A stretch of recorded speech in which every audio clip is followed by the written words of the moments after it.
এ দিদি, তুই এই অসময়ে তরমুজ কোথা থেকে পেলি? পেলাম, তুই খাবি কি বল? হ্যাঁ, তুই তো জানিস আমি তরমুজ খেতে কত ভালোবাসি। তোকে আমি আমার এইটুকুনি না, আমাকে একটু বড় করে পিস আগে দাঁড়া দেখি তরমুজটা কেমন। ভিতরে লাল, এই না অরেঞ্জ অরেঞ্জ। অরেঞ্জ অরেঞ্জ লাগছে না, এটা লাল, ক্যামেরার জন্য অরেঞ্জ লাগছে।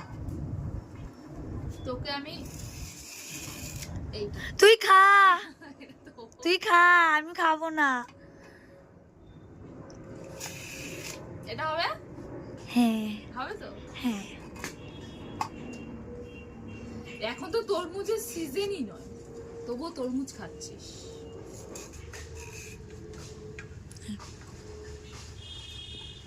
আচ্ছা, তোকে যদি আমি একটা গোটা তরমুজ দিই, তুই খেতে পারবি?